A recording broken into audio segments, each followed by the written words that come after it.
Kesimpulan, jadi kita telah melihat bahwa Yesus menjelaskan ada dua pintu, ada dua arah, ada dua kelompok, dan ada dua tujuan.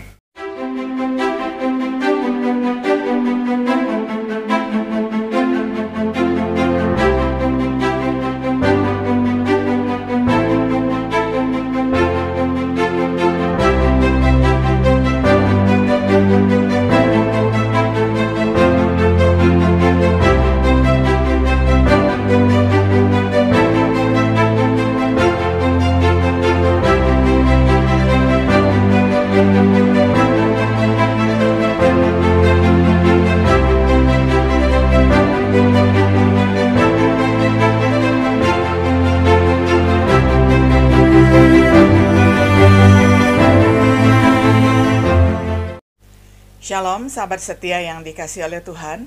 Sungguh senang hari ini kita dapat bertemu kembali di dalam acara Renungan Sahabat Setia. Pada hari ini kita tiba pada episode yang ke-33 di dalam serial pembahasan kitab Matius dengan tema Apakah Anda pada jalan yang benar? Nats firman Tuhan kita baca dari kitab Matius 7 ayat 13 hingga ayatnya yang ke-14. Masuklah melalui pintu yang sesak itu, karena lebarlah pintu dan luaslah jalan yang menuju kepada kebinasaan. Dan banyak orang yang masuk melaluinya, karena sesaklah pintu dan sempitlah jalan yang menuju kepada kehidupan, dan sedikit orang mendapatkannya. Sampai sedemikian jauh pembacaan firman Tuhan dari Matius 7 ayat 13 hingga ayat yang ke-14. Sobat setia terkasih, setiap orang di dalam perjalanan rohani saat mereka menjalani kehidupannya di dunia ini. Apakah religius atau tidak, kita menempuh jalan rohani tersebut. Setiap hari kita membuat pilihan yang memengaruhi arah tujuan kita sedang menuju. Banyak orang mengira bahwa jalan yang bisa kita tempuh itu banyak. Di satu sisi, itu mungkin benar, ada berbagai macam agama di dunia ini. Tetapi di dalam arti lain, sebenarnya hanya ada dua jalan atau dua cara. Dalam khotbahnya di bukit, Yesus berbicara tentang dua jalan ini, masing-masing dengan permulaannya sendiri, masing-masing dengan akhirnya sendiri. Satu jalan yang lebar yang dilalui oleh banyak orang, sedangkan jalan yang sempit dilalui oleh sedikit orang. Di manakah Anda dalam perjalanan rohani Anda? Apakah Anda di jalan yang benar? Apakah Anda sedang menuju ke arah yang benar? Untuk menjawab pertanyaan-pertanyaan seperti itu, mari kita lihat lebih dekat apa yang Yesus katakan tentang catatan yang pertama ini. Ada dua pintu. Yang pertama adalah pintu yang lebar, karena lebarlah pintu dan luaslah jalan yang menuju kepada kebinasaan. Pintu ini melambangkan awal dari jalan yang menuju kepada kebinasaan ataupun kematian kekal. Pintu ini digambarkan sebagai lebar adalah sebuah gerbang yang memungkinkan banyak orang masuk tanpa mengorbankan di pihak mereka. Tidak perlu menyerah apapun. Seseorang diizinkan untuk membawa bagasi apapun yang mereka ingin bawa, misalnya materialisme, lalu prasangka, kebencian, semangat yang tidak mau memaafkan atau mengampuni, orang yang percaya kepada keyakinannya sendiri.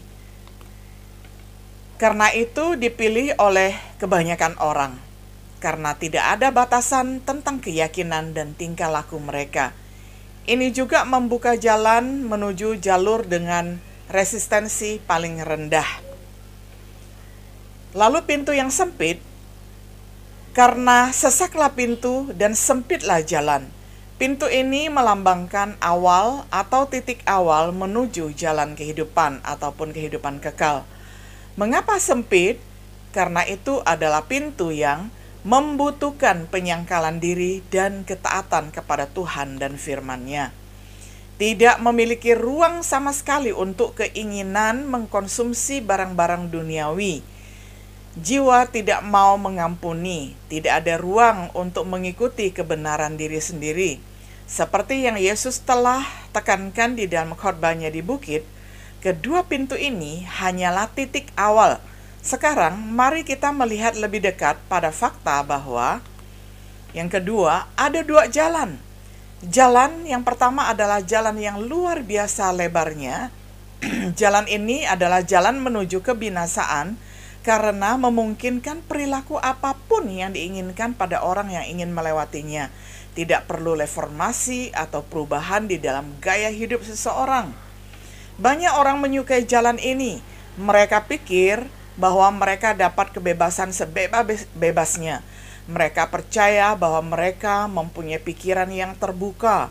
Mereka memandang diri mereka toleran terhadap orang lain dan jalan yang sama.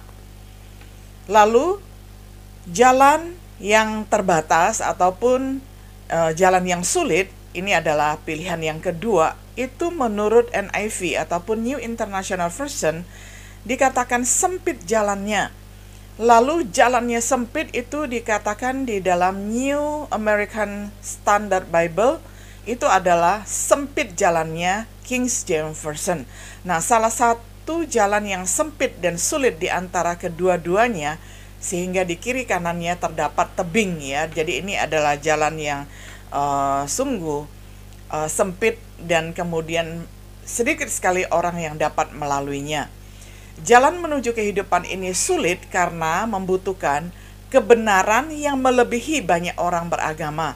Di dalam ajarannya di atas bukit, Tuhan Yesus berulang kali menekankan bahwa kehidupan keagamaan kita mesti lebih benar daripada para ahli kitab Taurat dan kemudian orang-orang Farisi. Lalu juga dituntut harus ada perubahan di dalam perilaku kita ketika kita mengaku bahwa diri kita adalah orang percaya ataupun murid-murid Yesus. Karena kesulitannya, banyak yang memilih untuk tidak menempuh jalan sempit ini. Mereka menganggapnya terlalu membatasi. Mereka berpikir itu terlalu sempit. Saat Yesus menjelaskan 2 pintu dan 2 jalan, dia juga mengingatkan bahwa ada 2 kelompok, yakni kelompok yang pertama adalah orang banyak ataupun banyak orang, banyak yang masuk olehnya di jalan yang lebar. Kita telah melihat alasannya bahwa pintu masuknya yang lebar itu adalah apa adanya. Tidak perlu ada perubahan ataupun pertobatan. Jalannya luas karena bisa membuat aturan sendiri. Kita percaya kepada diri sendiri, tidak perlu percaya kepada Tuhan. Kita dapat melakukan apapun yang kita inginkan, tidak perlu takut dan taat kepada firman Tuhan. Ini adalah jalan orang yang ceroboh, kecuali mereka secara aktif mencari jalan yang sempit.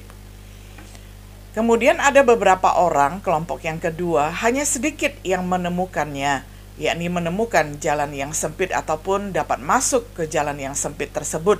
Sebagaimana sering dibuktikan di masa lalu, hanya sedikit yang akan diselamatkan.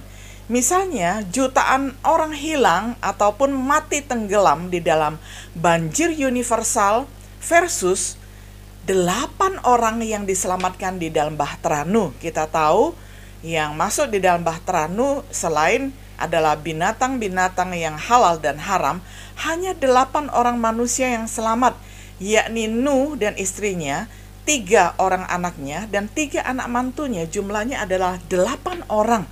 Nah, ini sudah kita lihat di dalam sejarah bahwa sering sekali banyak orang memilih jalan yang enak, jalan yang banyak orangnya, jalan yang mayoritas, jalan yang keinginannya semuanya bisa dilakukan.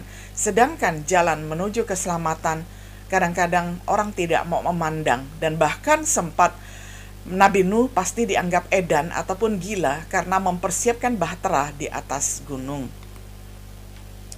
Lalu contoh yang berikutnya adalah ratusan ribu orang hilang ataupun mati di padang belantara versus hanya 2 orang di angkatan pertama yang keluar dari Mesir yang berhasil masuk ke tanah perjanjian. Jadi dengan demikian kita melihat bahwa Yesus sedang memperingatkan hal-hal seperti ini jangan terulang. Karena di dalam kisah-kisah di dalam perjanjian lama sudah ada begitu banyak kasus, ada begitu banyak jalan yang menuju kepada kebinasaan, sedangkan yang diselamatkan hanya sedikit sekali. Jadi di dalam khotbah di atas bukit, Tuhan Yesus memperingatkan hal ini dengan serius dan dengan harapan bahwa orang tidak akan mengulangi sejarah yang kelam. Bahwa jalan itu lurus, harus ditemukan, menunjukkan upaya yang harus dilakukan. Seperti yang Yesus katakan di dalam Lukas 13 ayat 24, berusahalah untuk masuk melalui jalan yang sempit. Bahkan kemudian, tidak semua akan diselamatkan. Banyak orang akan berusaha untuk masuk dan tidak akan bisa. Bukan hanya usaha, tapi usaha yang benar menurut Matius 5 ayat 6, kemudian Matius 6 ayat 33. Akhirnya kita mencatat bahwa Yesus memberitahukan kepada kita bahwa hanya ada dua tujuan, yakni yang pertama adalah kebinasaan, jalan yang lebar menuju kepada kebinasaan. Paulus juga menulis tentang kebinasaan kekal yang akan datang di dalam suratnya di 2 Tesalonika ayat 1 ayat pasal 1 ayat 7 sampai 9. Kemudian atas mereka yang tidak mengenal Tuhan, kepada mereka yang tidak mematuhi Injil Tuhan, mereka akan mengalami kematian kekal di dalam neraka. Kemudian Rasul Yohanes menggambarkannya sebagai lautan api di dalam kitab Wahyu 20 ayat 15, pasal 21 ayat 8. Pikiran yang serius adalah kata-kata Yesus ini, dan banyak orang yang masuk melaluinya, yakni yang menuju kehidupan neraka. Lalu jalan yang sempit itu adalah hidup yang kekal. Tujuannya adalah tujuan hidup yang kekal. Jalan ini sulit menuju kepada kehidupan kekal, Matius 7 ayat 14. Hidup ini adalah hidup yang kekal yang diterima pada saat penghakiman. Karena setiap orang akan mempertanggungjawabkan setiap perbuatannya di dunia ini selama dia hidup, maka Tuhan Yesus memperingatkan sejak dari awal sebelum tiba hari penghakiman. Mereka mengharapkan akan ada orang-orang yang mau memilih jalan sempit menuju kepada kehidupan kekal. Hidup kekal adalah pemberian Allah yang diberikan di akhir hidup, yakni kita dapat membaca di dalam Roma 6 ayat 22 sampai 23. Kepada mereka yang telah dibebaskan dari dosa, kepada mereka yang menjadi hamba Allah dan kebenaran, bagi mereka yang menghasilkan buah kekudusan. Pikiran serius lainnya adalah kata-kata tentang jalan yang mengarah kepada kehidupan ini. Hanya sedikit yang mendapatkannya. Jadi betapa kita harus berusaha dan mentaati serta ingat kepada pesan Yesus dan firman Allah ini. Kesimpulan, jadi kita telah melihat bahwa Yesus menjelaskan ada dua pintu, ada dua arah, ada dua kelompok, dan ada dua tujuan. Apakah ada banyak jalan menuju surga? Banyak orang suka berpikir seperti itu, bahwa semua agama menuju surga, bahwa tidak masalah apa yang Anda percaya atau lakukan selama kamu tulus. Tetapi menurut Yesus, hanya ada dua jalan. Jalan sempit menuntun kepada kehidupan kekal, yakni surga. Jalan lainnya dipenuhi oleh banyak orang dengan banyak perbedaan keyakinan mengarah kepada kebinasaan. Apakah Anda berada di jalan yang benar? Jalan satu-satunya menuju kehidupan? Yesus berkata, "Akulah jalan kebenaran dan hidup. Tidak ada seorang pun yang datang kepada Bapa kalau tidak melalui aku." Yohanes 14 ayat 6. Jalan yang dia sediakan adalah jalan yang sempit, karena dia menginginkan orang-orang agar menaati perintahnya. Apakah Anda akan termasuk di antara yang sedikit atau yang banyak? Biarkan Yesus mengarahkan Anda sepanjang jalan sempit yang menuju kepada kehidupan kekal. Sobat setia yang terkasih, kiranya setiap diri kita yang sudah berjalan di jalan yang sempit tidak putus asa, tetapi kita terus memandang kepada Yesus yang memimpin di depan hingga kita tiba kepada kesudahannya, yakni kehidupan kekal. Selamat meniti jalan selama kita berziarah di muka bumi ini. Tuhan Yesus memberkati kita semuanya. Shalom.